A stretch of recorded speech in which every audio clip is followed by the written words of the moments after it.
불가능합니다. 일본 엔지니어가 단언했습니다. 하지만 8일 후 그는 한국 기술 앞에서 고개를 숙였습니다. 구독과 좋아요 누르고 계속 들어보세요. 사막에서 일어난 기적을. 저는 이치카와 다케시 62세입니다. 지난 30년간 미쓰비시 전기에서 전기 모터와 에너지 저장 시스템을 개발해왔습니다. 2024년 3월 은퇴를 앞두고 마지막 프로젝트로 딸의 추천을 받아 JICA를 통해 인도에 왔습니다. 딸은 일본 국제협력기구에서 개발도상국 인프라 지원 업무를 담당하고 있었습니다. 아버지, 인도에서 스마트시티 프로젝트가 있는데 전력 전문가가 필요하대요. 마지막 해외 프로젝트로 어떠세요? 솔직히 내심 기대했습니다.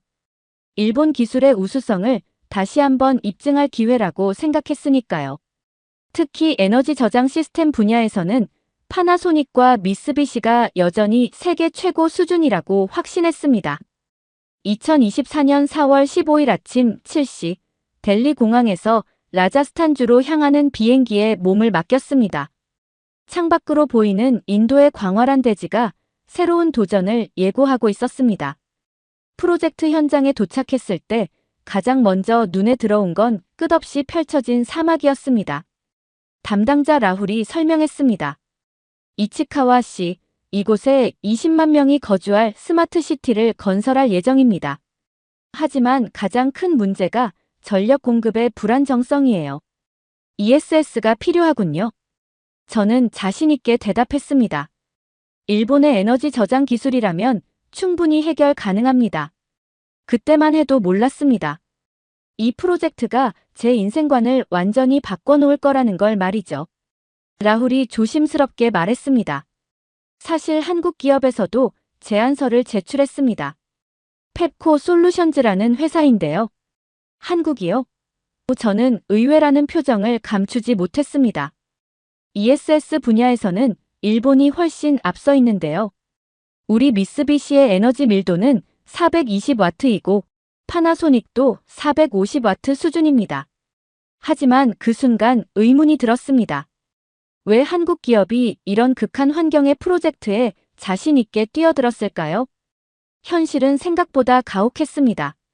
매일 오후 2시가 되면 기온이 50도를 넘어섰고 전력 공급은 하루에 6, 8시간씩 중단됐습니다. 그런 환경에서 안정적인 ESS를 구축한다는 건 정말 무모해 보였습니다. 먼저 독일 지멘스와 미국 테슬라 팀이 현장을 떠났습니다. 이런 극한 환경에서는 장비 손상 위험이 너무 크다는 이유였습니다. 프랑스 슈나이더 일렉트릭도 50도가 넘는 환경에서는 보증을 할 수 없다며 철수했습니다. 저는 라훌에게 말했습니다. 역시 이런 프로젝트는 일본 기술이 답입니다. 우리 장비는 48도까지 안정적으로 작동하니까요.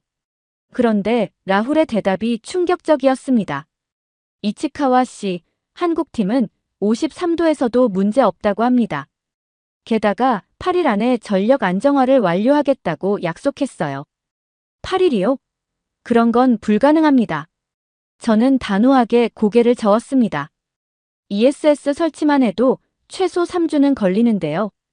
하지만 내심 불안했습니다. 한국 기술이 그렇게 발전했다는 소문은 들어봤지만 설마 이런 극한 환경에서까지 일본을 앞설 거라고는 생각하지 못했으니까요. 2024년 4월 22일 드디어 한국팀이 현장에 도착했습니다. 펩코 솔루션즈의 박 팀장과 삼성 SDI 기술진 3명이었습니다. 그들이 가져온 장비를 보는 순간 놀랐습니다. 이 ESS 모듈의 에너지 밀도가 얼마나 되죠? 제가 물었습니다. 530와트입니다. 박 팀장이 담담하게 대답했습니다. 순간 머리가 하얘졌습니다. 우리 미쓰비시보다 110와트나 높다는 뜻이었습니다. 파나소닉보다도 80와트 차이였고요. 그런데 이런 고온에서도 정말 괜찮나요? 저는 마지막 희망을 걸고 물었습니다. 박 팀장이 웃으며 말했습니다. 저희는 이미 몽골 고비 사막에서 영하 40도부터 45도까지 테스트를 완료했습니다. 100% 작동률을 유지했고요. 그 순간 처음으로 일본 기술의 한계를 인정해야 하나 싶었습니다. 하지만 여전히 믿기 어려웠어요. 정말 상상도 못한 일이 기다리고 있었거든요. 2024년 4월 25일 오전 10시 본격적인 설치 작업이 시작됐습니다. 그날도 어김없이 기온이 52도까지 올랐습니다. 저는 현장에서 두 눈으로 목격할 수 없는 광경을 보게 됐습니다. 먼저 일본 장비들이 하나둘씩 문제를 일으키기 시작했습니다. 오후 1시쯤 미쓰비시에서 공급한 전력 변환기가 과열로 자동 정지됐습니다. 파나소닉 배터리 모듈도 50도를 넘자 출력이 급격히 떨어졌습니다. 이게 무슨 일입니까? 저는 당황했습니다.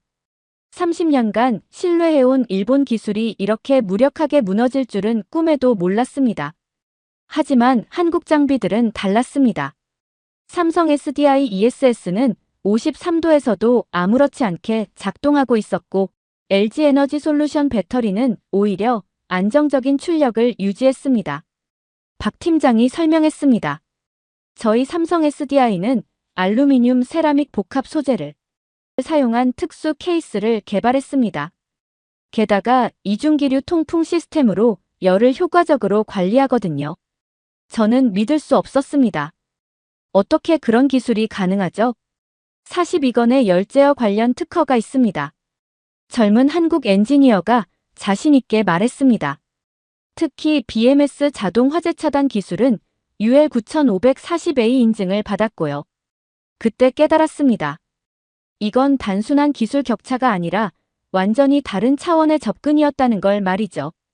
오후 3시, 기온이 55도에 달했을 때였습니다. 라훌이 급히 달려와서 말했습니다. 이치카와 씨, 한국 장비는 여전히 99.7% 작동률을 유지하고 있어요. 하지만 일본 장비들은 3-4건씩 셧다운되고 있었습니다. 30년간 쌓아온 자존심이 무너지는 순간이었습니다. 하지만 더 놀라운 건 그 다음이었어요. 한국 기술진들이 보여준 세심한 배려였습니다. 박 팀장이 저에게 다가와서 말했습니다. 이치카와 씨, 일본 장비도 충분히 우수합니다. 다만 저희가 사막 환경에 특화된 기술을 먼저 개발했을 뿐이에요. 혹시 관심 있으시면 저희 기술을 공유해드릴 수 있습니다. 그 순간 가슴이 뜨거워졌습니다. 경쟁자를 이기고도 상대방을 배려하는 마음, 그게 바로 한국 기술의 진짜 힘이라는 걸 느꼈습니다. 셋째 날 저녁 라훌이 신기한 표정으로 말했습니다. 이치카와 씨, 한국 ESS 설치가 거의 완료됐어요. 정말 8일 안에 끝날 것 같습니다. 정말 상상도 못한 일이 벌어지고 있었어요. 지금 생각해도 가슴이 벅차오릅니다. 2024년 4월 30일 마침내 시운전이 시작됐습니다. 저는 30년 엔지니어 생활에서 가장 놀라운 순간을 맞이하게 됐습니다. 오전 9시 첫 번째 테스트가 시작됐습니다. 한국 ESS가 20메가와트 용량으로 스마트시티 전체에 전력을 공급하기 시작했습니다. 기온은 이미 48도를 넘어섰지만 모든 시스템이 완벽하게 작동했습니다. 박 팀장이 모니터를 가리키며 설명했습니다. 보세요. 배터리 온도가 45도 내외로 안정적으로 유지되고 있습니다. 이중 냉각 시스템 덕분이에요. 저는 놀라서 물었습니다. 어떻게 외부 온도보다 배터리 온도가 낮을 수 있죠? 세라믹 단열재와 능동형 냉각 시스템을 결합했습니다. 특허 번호 KR 2022-29만 8233이에요. 젊은 엔지니어가 자세히 설명해줬습니다. 그 순간 깨달았습니다. 일본은 기존 기술을 완성도 높게 만드는 데 집중했지만 한국은 아예 새로운 접근법을 개발했다는 걸 말이죠. 오후 2시 극한 테스트가 시작됐습니다.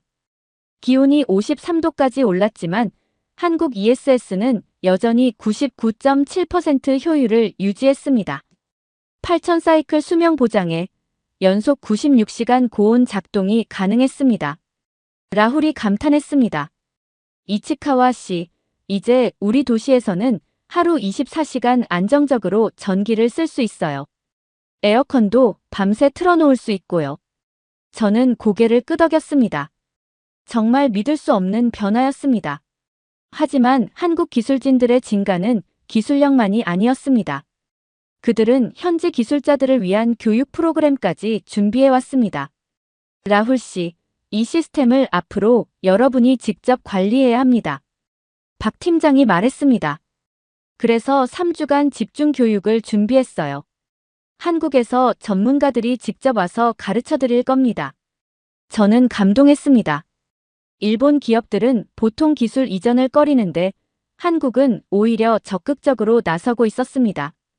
교육 첫날, 한국 전문가가 현지 기술자들에게 말했습니다. 이 기술은 이제 여러분 것입니다. 혹시 문제가 생기면 24시간 언제든 연락주세요. 원격으로라도 지원해 드릴게요. 그 순간 눈시울이 뜨거워졌습니다. 이게 바로 한국식 기술 지원이구나 싶었어요. 5월 3일 공식 준공식이 열렸습니다.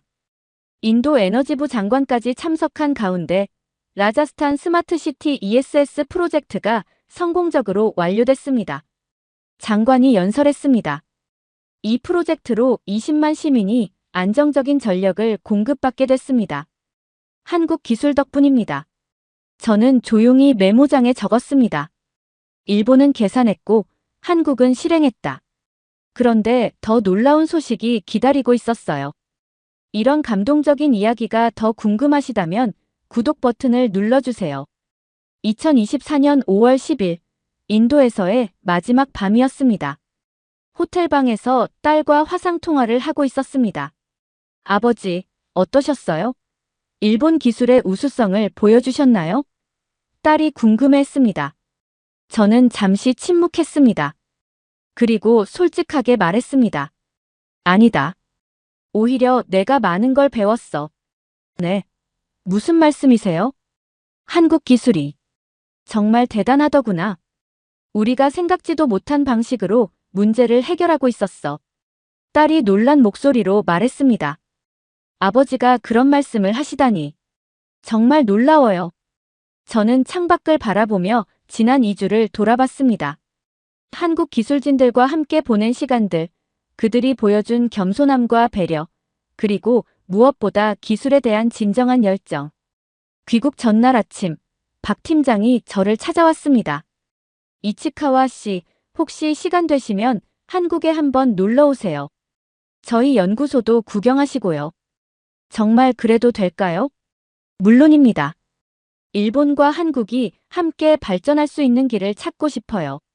그 순간 깨달았습니다.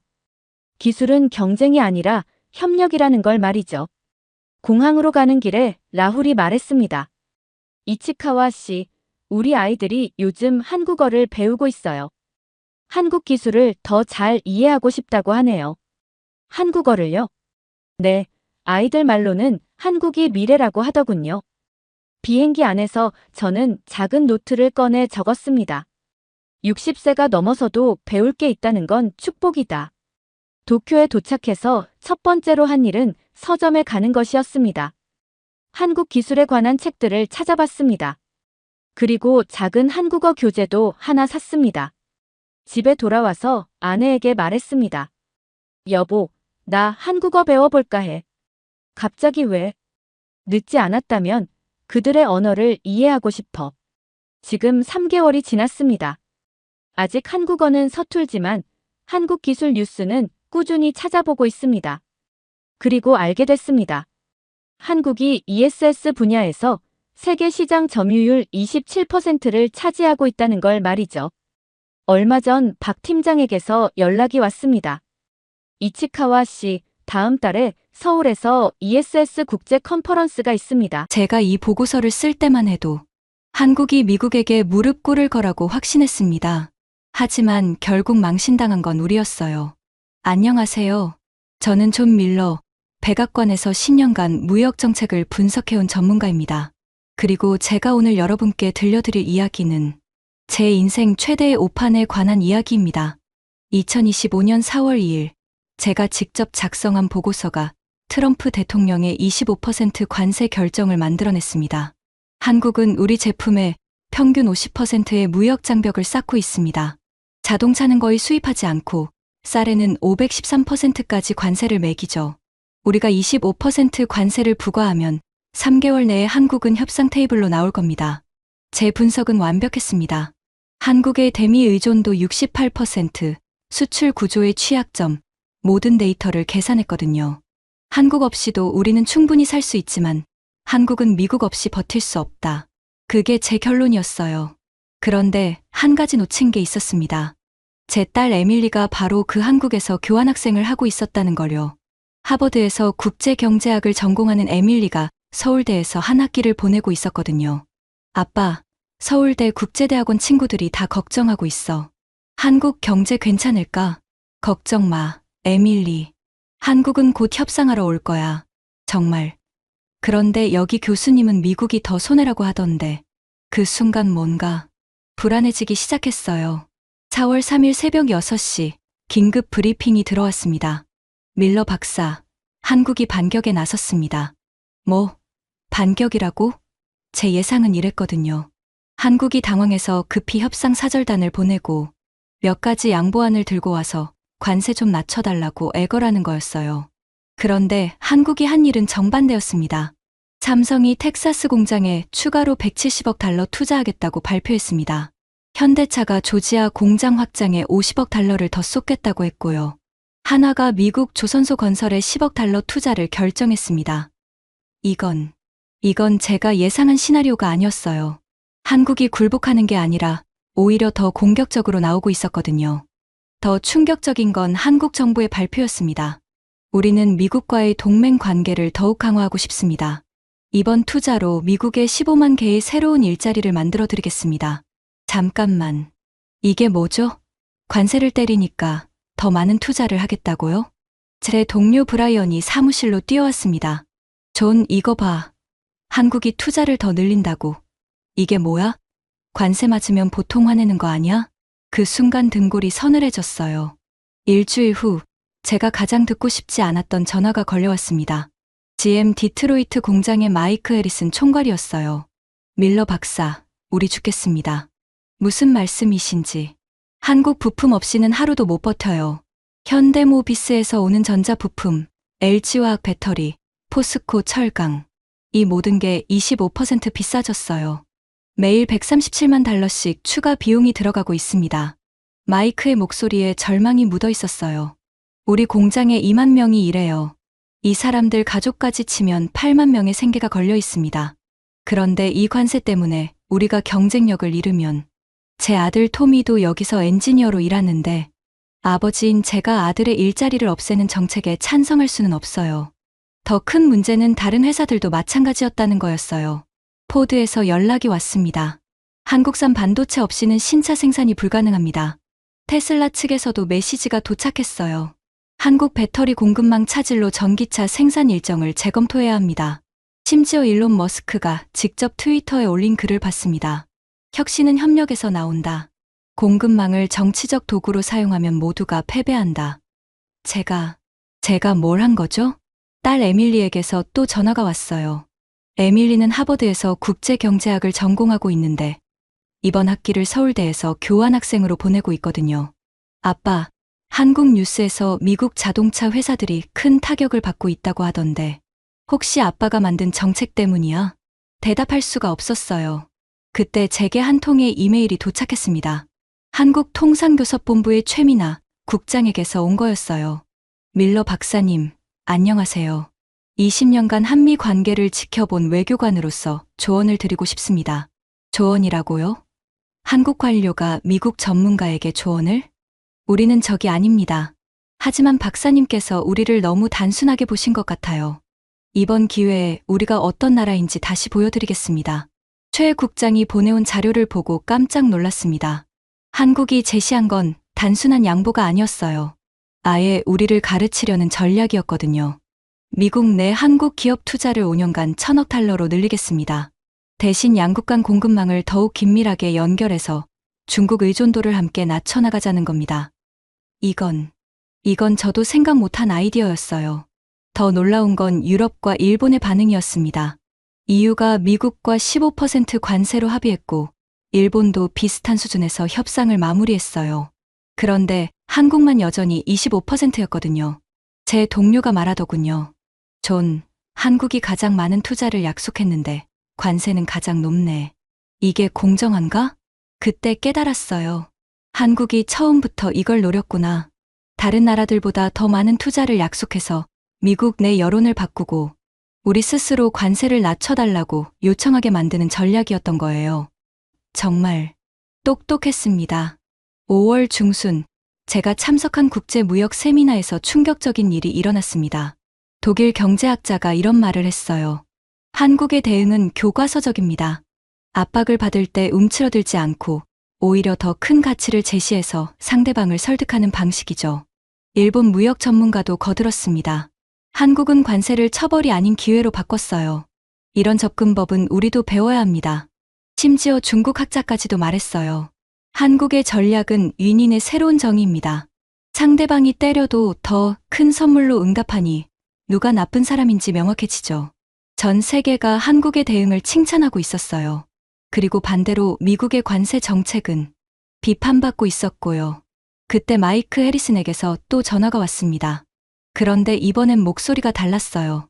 밀러 박사, 놀라운 소식이 있어요. 현대차가 우리랑 파트너십을 제안했습니다. 파트너십이요? 네. 현대차가 미국에서 전기차를 생산할 때 우리 GM 기술을 함께 쓰자는 거예요. 그리고 우리도 한국의 배터리 기술을 배울 수 있고요. 서로 윈윈 하자는 겁니다. 그러면 관세 문제는? 그건 정부가 알아서 해결하겠죠. 우리 기업들끼리는 이미 협력하기로 했어요. 정치와 비즈니스는 별개라고 현대차 쪽에서 그러더군요. 이 순간 깨달았어요. 한국이 정부 차원에서만 움직인 게 아니라 기업들까지 모두 함께 움직이고 있었다는 걸. 그리고 그들의 메시지는 명확했어요. 우린 싸우러 온 게 아니라 함께 성장하러 왔다. 딸 에밀리에게서 마지막 전화가 왔습니다. 아빠, 한국 친구들이 그러는데 미국이 한국을 미워해서 관세를 매긴 게 아니라는 걸 안다고 해. 그냥 서로 오해가 있었던 거라고. 그래? 응. 그리고 이번 일로 오히려 두 나라가 더 가까워질 것 같다고 해. 진짜 좋은 친구는 싸워도 더 가까워진다면서. 그 순간 울컥했어요. 6월 초 드디어 한미 고위급 협상이 시작됐습니다. 저도 자문단으로 참석했어요. 최민아 국장을 직접 만났을 때의 충격을 잊을 수가 없어요. 밀러 박사님, 반갑습니다. 사실 제가 박사님 논문을 다 읽어봤어요. 제 논문을요? 네, 정말 열심히 쓰셨더군요. 하지만 몇 가지 빠뜨린 부분이 있어서 이번에 직접 보여드리려고 합니다. 뭔가 학생이 된 기분이었어요. 다만 한 가지 놓치신 게 있었어요.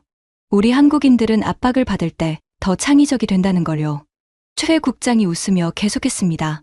이번에 박사님께 한국식 협상법을 가르쳐 드릴게요.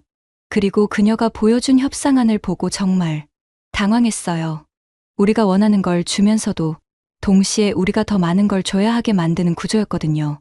미국의 첨단 기술과 한국의 제조 역량을 결합해서 중국에 대응하자.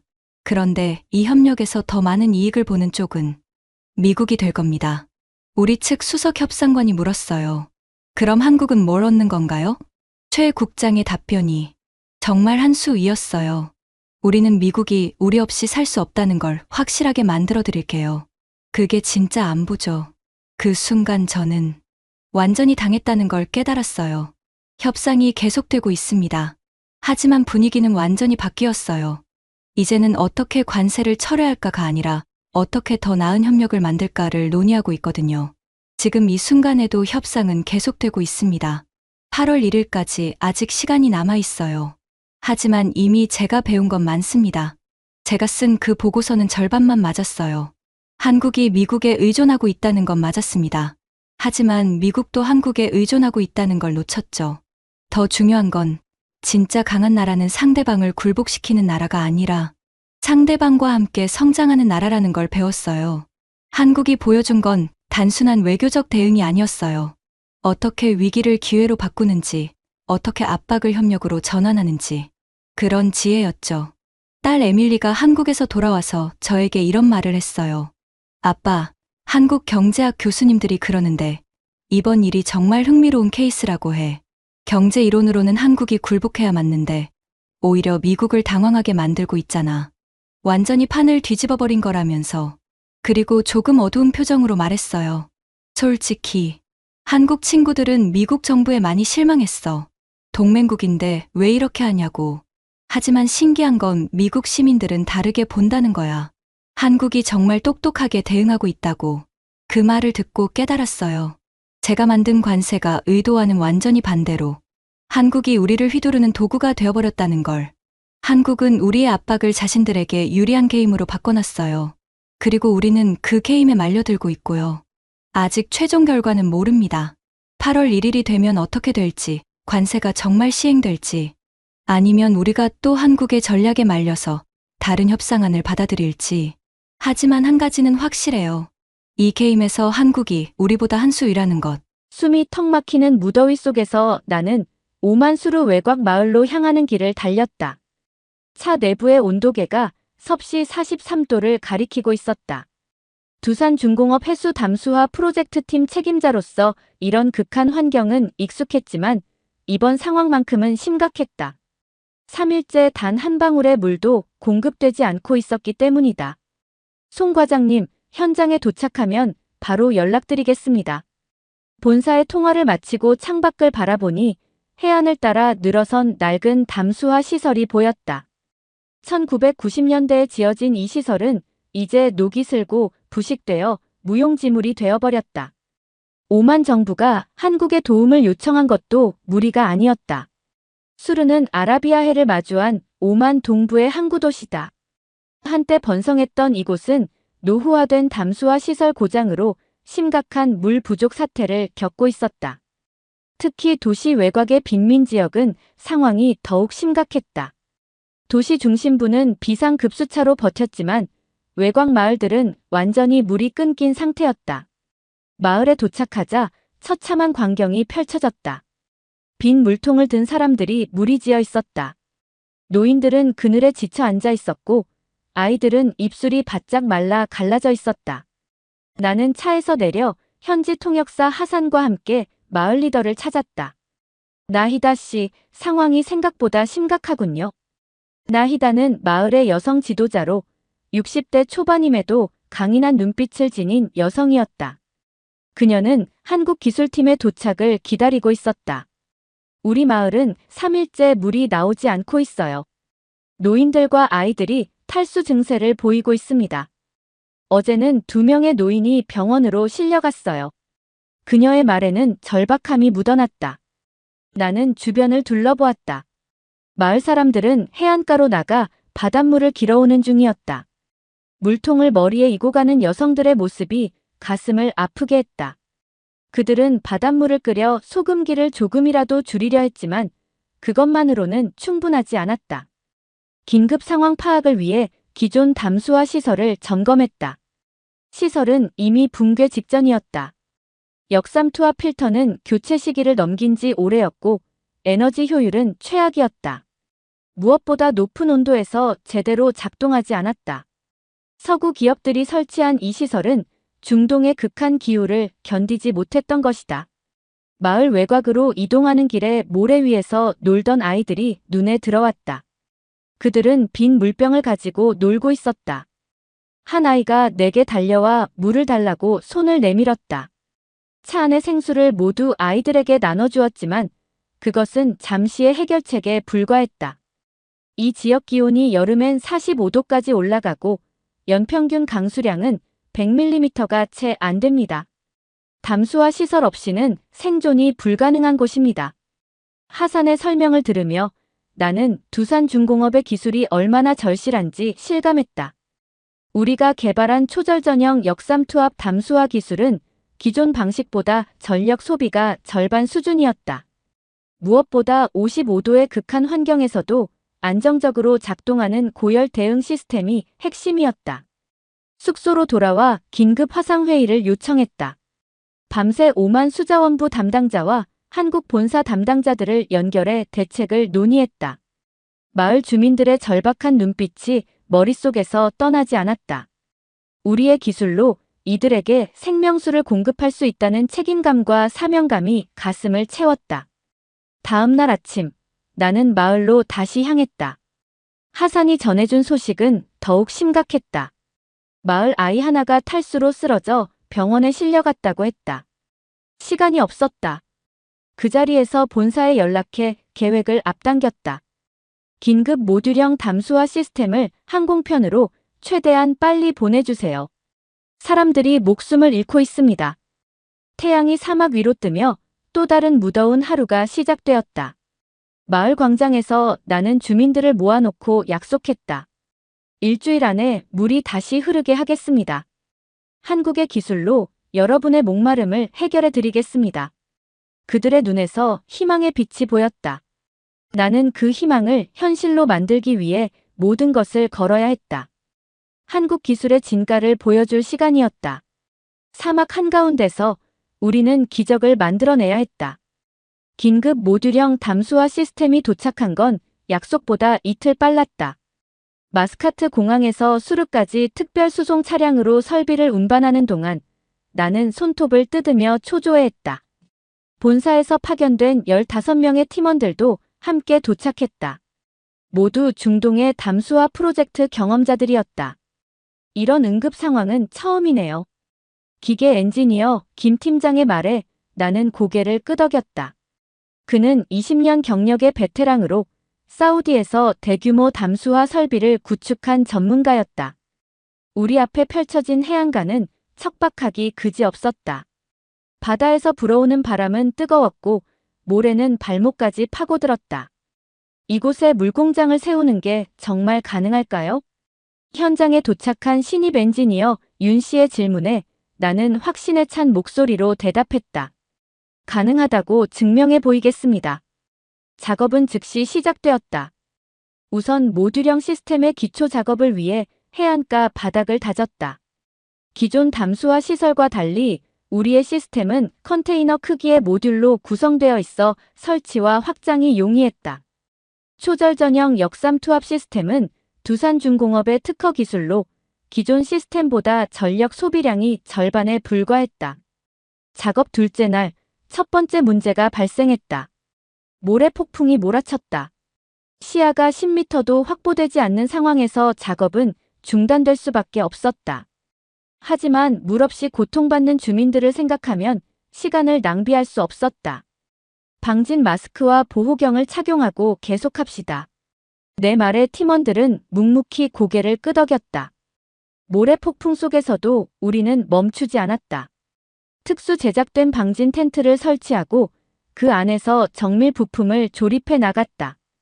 눈과 코가 모래로 가득 차도 작업을 멈출 수 없었다. 셋째 날, 더 큰 도전에 직면했다. 태양광 패널 설치 중 한 팀원이 열사병으로 쓰러진 것이다. 온도계는 48도를 가리키고 있었다. 우리는 번갈아가며 휴식을 취하기로 결정했다. 하지만 작업 속도는 느려질 수밖에 없었다. 그날 저녁 마을 리더 나히다가 찾아왔다. 그녀의 손에는 전통 오만 음식이 담긴 접시가 들려 있었다. 당신들의 노력에 마을 사람들이 감사하고 있어요. 이건 작은 성의입니다. 식사를 하며 우리는 나히다에게 작업 상황을 설명했다.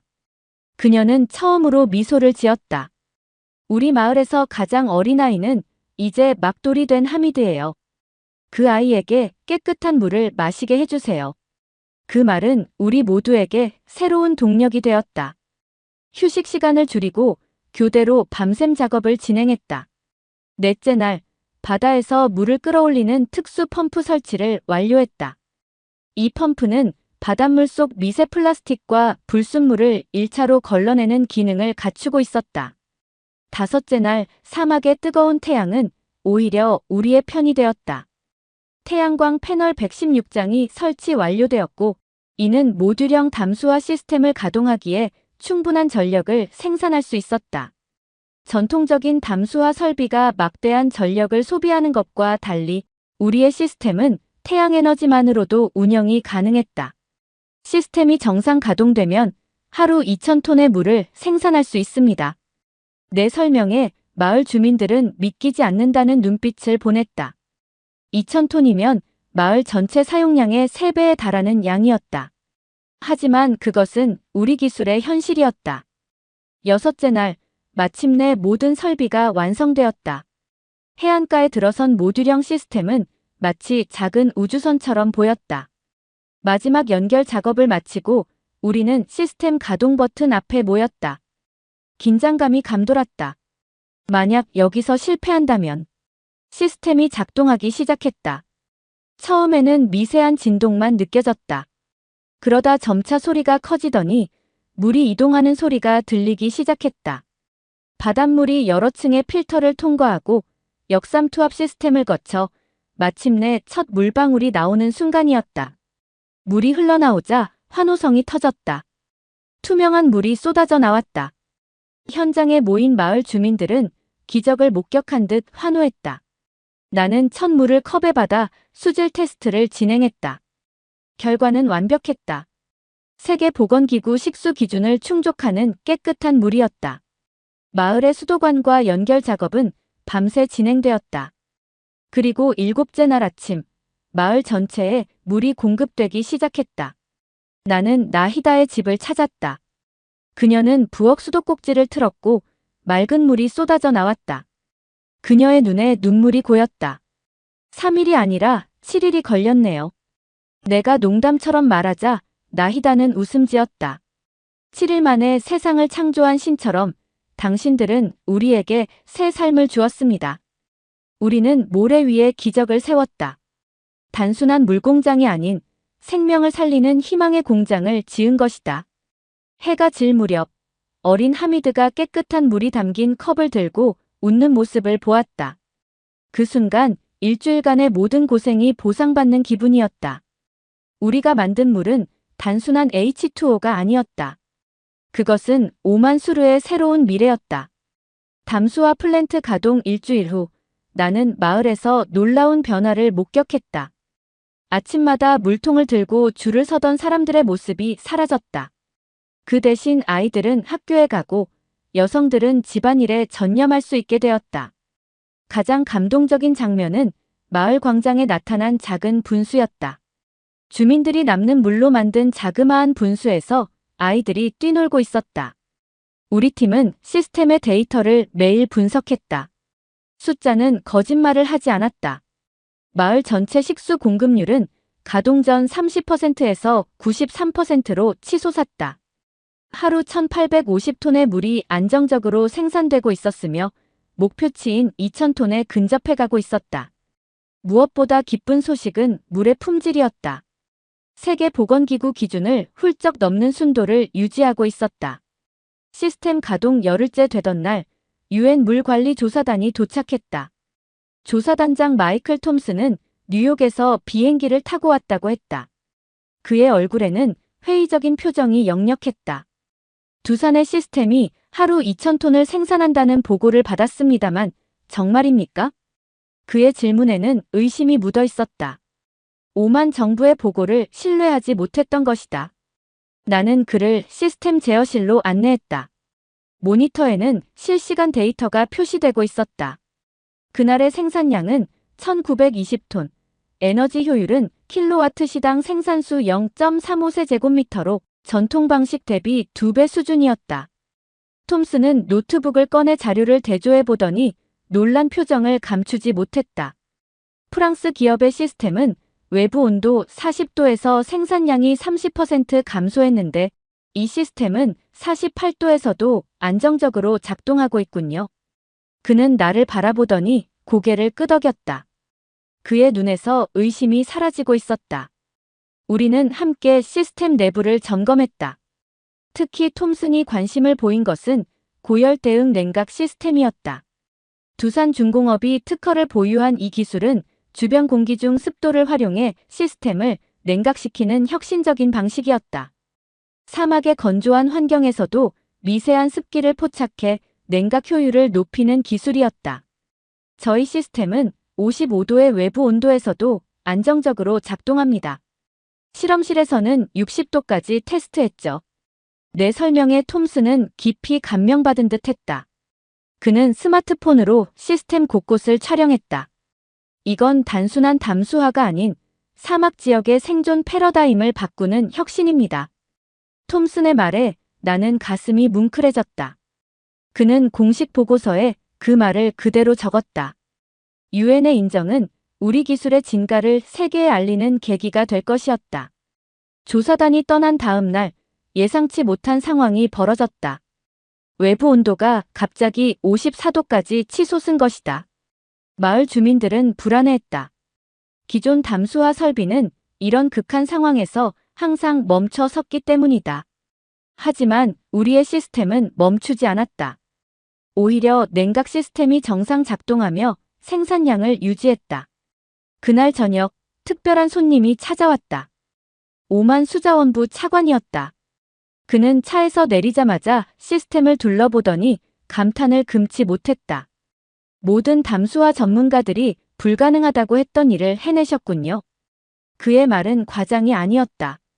실제로 여러 서구 기업들이 오만 정부에 제안서를 냈지만 모두 이 극한 환경에서의 안정적인 가동을 보장하지 못했다.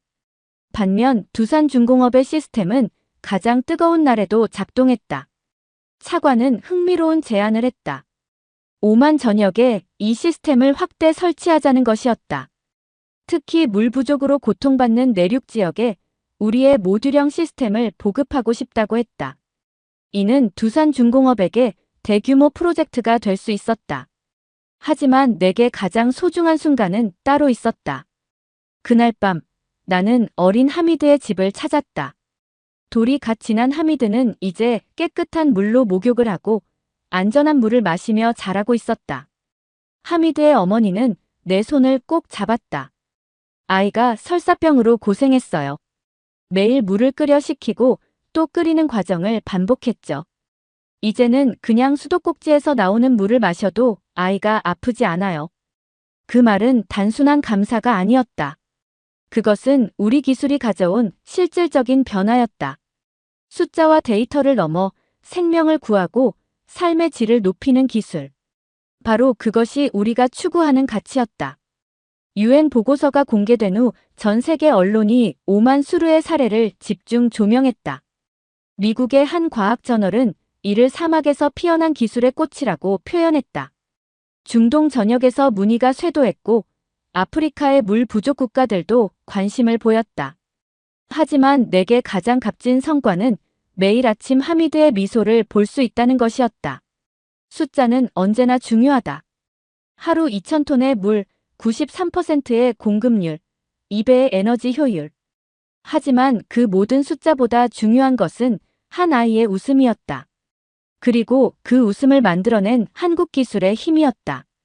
담수화 플랜트 가동 한 달이 지난 어느 날 설비 근처에서 낯선 광경을 목격했다. 15명 정도의 현지 주민들이 플랜트를 둘러싸고 모여 있었다. 처음에는 무슨 시위라도 하는 건지 걱정했지만 가까이 다가가니 그들은 시스템 작동 방식을 열심히 메모하고 있었다. 그 모습에서 나는 중요한 깨달음을 얻었다. 우리는 물만 제공하는 것이 아니라 기술을 전수해야 했다. 이분들에게 정식으로 교육할 수 있는 프로그램이 필요합니다. 내 제안의 본사는 즉각 반응했다. 이미 코이카와 함께 중동 지역 기술 전수 프로그램을 준비 중이었다고 했다. 일주일 후 서울에서 추가 인력과 교육 장비가 도착했다. 우리는 담수화 플랜트 옆 빈 건물을 개조해 워터 트레이닝 센터를 만들었다. 첫 교육날 예상보다 많은 30명의 주민이 센터를 찾았다. 놀랍게도 절반 이상이 여성이었다. 마을 리더 나히다가 적극적으로 여성들의 참여를 독려한 결과였다. 그녀는 뜻밖의 이유를 설명했다. 이곳에서는 물 관리가 주로 여성의 일이에요. 수도가 끊기면 가장 먼저 고통받는 건 여성과 아이들이죠. 기술을 배워 스스로 문제를 해결할 수 있다면 여성들의 삶이 근본적으로 바뀔 거예요. 나히다의 말은 깊은 통찰력을 담고 있었다. 기술 전수는 단순한 지식 공유가 아니라 사회적 변화의 시작점이었다. 우리는 교육 프로그램을 3단계로 구성했다. 기본 수질 관리 시스템 유지 보수, 그리고 비상 상황 대처법이었다. 교육 첫날 어려움을 겪었다. 언어의 장벽과 문화적 차이가 컸다. 특히 기술 용어를 설명하는 것이 쉽지 않았다. 하지만 우리는 포기하지 않았다. 통역사 하산과 함께 모든 교재를 현지어로 번역했고 복잡한 기술 개념을 일상적인 비유로 설명했다. 역삼투압 필터는 마치 모래 위에 수건을 놓고 물을 부은 것과 같습니다. 모래는 걸러지고 물만 수건을 통과하죠. 이런 접근 방식이 효과를 보기 시작했다. 둘째 주부터는 주민들이 능동적으로 질문하기 시작했다. 40대 어머니 파티마는 특히 열성적이었다. 새 아이의 어머니인 그녀는 매일 첫 번째로 센터에 도착했다. 아이들에게 깨끗한 물을 마시게 하는 건 어머니의 의무예요. 이 시스템이 어떻게 작동하는지 알아야 미래에도 우리 아이들이 안전할 수 있어요. 파티마의 말에 깊이 공감했다. 우리 기술이 떠난 후에도 이 마을이 물 걱정 없이 살아갈 수 있도록 하는 것, 그것이 진정한 기술 나눔이었다. 한 달 후, 교육생들은 놀라운 성장을 보여주었다. 이제 그들은 간단한 필터 교체와 기본적인 시스템 점검을 스스로 할 수 있었다. 특히 여성들의 성취도가 높았다. 나히다는 여성들만의 수질 관리팀을 구성했고 그들은 매일 아침 마을 곳곳의 수도꼭지에서 물 샘플을 채취해 분석했다. 교육과정 중 가장 뿌듯했던 순간은 첫 비상 상황 대응 훈련이었다. 우리는 일부러 시스템 오류를 발생시켰고 교육생들은 이를 신속하게 감지하고 조치했다. 그들의 얼굴에는 자부심이 가득했다. 기술을 통해 스스로의 삶을 통제할 수 있게 된 것이다. 우리의 노력은 국제사회에서도 주목받기 시작했다. UN 물관리조사단의 후속 보고서에는 기술 전수 프로그램이 특별히 언급되었다. 한국의 접근 방식은 다른 선진국 기업들과 차별화된다. 대부분의 기업은 기술 수출 계약에서 교육 패키지를 단 52% 수준으로 포함시키지만 한국 기업은 평균 84%를 기록했다. 이것이 지속 가능한 발전의 모델이 될 수 있다. 보고서의 내용은 자부심을 갖기에 충분했다. 하지만 진정한 성과는 주민들의 변화된 모습에서 느낄 수 있었다. 어느 날 센터 앞에서 10살 소년 무스타파가 다가왔다. 엔지니어처럼 되고 싶어요. 우리 마을에 더 좋은 시스템을 만들 거예요. 무스타파의 꿈은 우리 프로그램이 가져온 가장 값진 결실이었다. 기술 전수는 현재의 문제를 해결할 뿐 아니라 미래 세대에게 꿈과 희망을 심어주는 것이었다. 교육 프로그램 마지막 날, 특별한 졸업식을 열었다. 모든 교육생에게 수료증을 전달했고 우수 교육생 5명에게는 한국 연수 기회를 제공했다. 파티마도 그중 한 명이었다. 그녀는 수료증을 받으며 눈물을 흘렸다. 단순히 물을 주는 것보다 물을 만드는 방법을 가르쳐 주셔서 감사합니다. 이제 우리는 다시는 목마르지 않을 거예요. 그날 저녁, 우리는 마을 주민들과 함께 작은 축하 파티를 열었다. 전통 음식이 가득한 식탁에서 나는 문득 깨달았다. 우리가 전한 것은 단순한 기술이 아니었다. 그것은 자립의 힘이었고 스스로의 운명을 개척할 수 있는 자신감이었다. 교육센터는 정식으로 마을에 인계되었다. 이제 나히다와 파티마를 중심으로 한 주민들이 센터를 운영하게 되었다. 그들은 다른 마을 사람들에게도 기술을 가르치겠다고 약속했다. 기술 전수는 그렇게 확산되고 있었다. 지식의 공유는 가장 아름다운 선물이다. 우리가 가르친 기술은 마을 전체의 미래를 바꿀 것이다. 그리고 언젠가 무스타파 같은 아이들이 더 나은 기술을 개발해 다른 이들에게 나눌 것이다. 그것이 진정한 기술 나눔의 선순환이다. 우리는 물만 주지 않았다. 희망을 만드는 방법을 가르쳤다. 담수화 플랜트 가동 6개월 후 나는 프로젝트 마무리를 위해 오만 수루를 다시 찾았다. 비행기에서 내려 마을로 향하는 길, 창밖으로 보이는 풍경이 낯설었다. 6개월 전 메마르고 황량했던 마을 외곽에 초록빛이 돋아 있었다. 작은 텃밭들이 군데군데 생겨난 것이다. 마을에 도착하니 더 큰 변화가 눈에 들어왔다.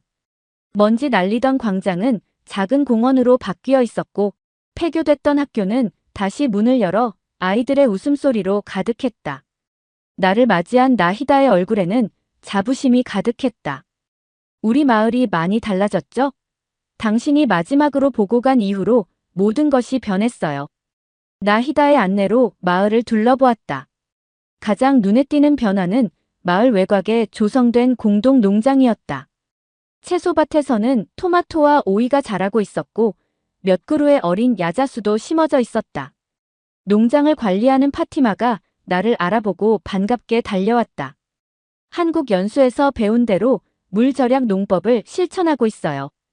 점적 관수 시스템 덕분에 최소한의 물로 작물을 키울 수 있게 됐죠. 파티마는 자랑스럽게 농장을 소개했다. 그녀가 한국에서 배운 기술을 마을에 완벽히 적용한 것이다. 정밀하게 설계된 관계 시스템은 담수화 플랜트에서 생산된 물의 낭비를 최소화했다. 그녀의 지도 아래 15가구가 이 농장에서 채소를 재배하고 있었고 일부는 수루시내 시장에 판매까지 하고 있다고 했다. 학교로 발걸음을 옮겼다. 전에는 물 부족으로 불규칙하게 운영되던 학교가 이제는 매일 문을 열고 있었다. 출석률도 63%에서 91%로 크게 높아졌다고 교장 선생님은 자랑했다. 아이들이 더 이상 물을 구하는 일을 돕기 위해 학교를 빠지지 않아도 되었기 때문이었다. 교실에서 만난 무스타파는 키가 훌쩍 자라 있었다. 이제 11살이 된 그는 과학 시간에 역삼투압의 원리를 친구들에게 열심히 설명하고 있었다. 무스타파는 나를 보자마자 달려와 자신이 만든 담수화 장치 미니어처를 보여주었다. 페트병과 모래, 숯을 이용해 간단한 정수 장치를 만든 것이다. 공학자가 돼서 더 좋은 물 시스템을 만들 거예요. 선생님께서 한국에는 물 관련 대학이 많다고 하셨어요. 나중에 한국에 가고 싶어요. 무스타파의 꿈이 자라고 있었다. 그의 눈빛에서 미래의 엔지니어를 볼 수 있었다. 담수화 플랜트도 점검했다. 하산과 현지 기술팀이 완벽하게 시스템을 관리하고 있었다.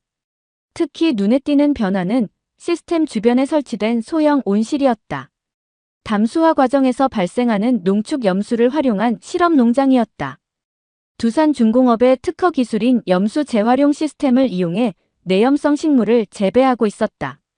주민들은 내게 특별한 소식을 전해주었다. 지난달 UN 환경 프로그램에서 오만 수루를 기후 재난 대응 우수 마을로 선정했다는 것이다. UN팀은 이 마을이 물 부족 위기를 혁신적 기술과 주민 참여로 극복한 모범 사례로 보고 다른 중동 국가들에게도 이 모델을 추천했다고 한다. 저녁에는 마을 광장에서 작은 축제가 열렸다. 주민들은 전통 음식을 나누고 춤을 추며 즐거운 시간을 보냈다. 이런 마을 축제는 물 부족으로 고통받던 시절에는 상상도 할 수 없었던 일이라고 한다. 이제 그들에겐 축제를 즐길 여유가 생긴 것이다. 축제 중에 감동적인 순간이 있었다. 70대 노인 아흐메드가 전통 타르 악기를 연주하며 한국에 감사하는 노래를 불렀다. 그는 오만에서 가장 유명한 민속 음악가 중 한 명이었다. 우리 사막에 물을 가져온 한국 친구들에게 알라의 축복이 함께하길. 그들이 준 기술은 우리의 미래가 되었네. 아흐메드의 노래에 마을 사람들이 눈물을 흘렸다. 나 역시 감정을 억누르기 어려웠다.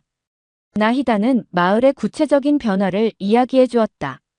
안정적인 물 공급 이후 주민들의 건강 상태가 크게 개선되었다고 한다. 특히 어린이들의 수인성 질병 발병률이 83% 감소했다. 또한 여성들이 물을 구하는 데 쓰던 시간을 교육과 소득 창출에 투자하면서 마을 경제도 활기를 띠기 시작했다. 가장 감동적인 만남은 하미드 가족과의 저녁 식사였다. 이제 돌반을 넘긴 하미드는 건강하게 자라고 있었다. 그의 어머니는 담수화 플랜트에서 근무하며 안정적인 수입을 얻고 있었다. 하미드의 아버지는 나를 안고 눈물을 흘렸다. 당신들이 오기 전 우리는 매일이 생존 투쟁이었습니다. 이제 우리는 미래를 꿈꿀 수 있게 되었어요. 이튿날 오만 수자원부 장관이 마을을 방문했다. 그는 두산중공업과 추가 계약을 체결하러 온 것이었다. 내륙 사막 지역 3곳에 추가로 담수화 플랜트를 건설하는 대규모 프로젝트였다. 한국의 기술력이 인정받은 것이다. 마지막 날, 나는 마을이 내려다 보이는 언덕에 올랐다. 6개월 전 황량했던 풍경이 조금씩 푸르게 변하고 있었다. 지평선에서 해가 떠오르며 마을을 금빛으로 물들였다. 그 순간 나는 깨달았다. 우리가 심은 것은 단순한 기계가 아니었다. 그것은 희망의 씨앗이었고, 이제 그 씨앗이 자라 푸른 숲을 이루기 시작한 것이다. 마을을 떠나는 날, 모든 주민들이 나와 작별 인사를 했다. 무스타파가 내게 작은 선물을 건넸다. 직접 그린 그림이었다. 한국과 오만 국기가 나란히 그려져 있고 그 아래로 푸른 물결이 흐르고 있었다. 그림 아래에는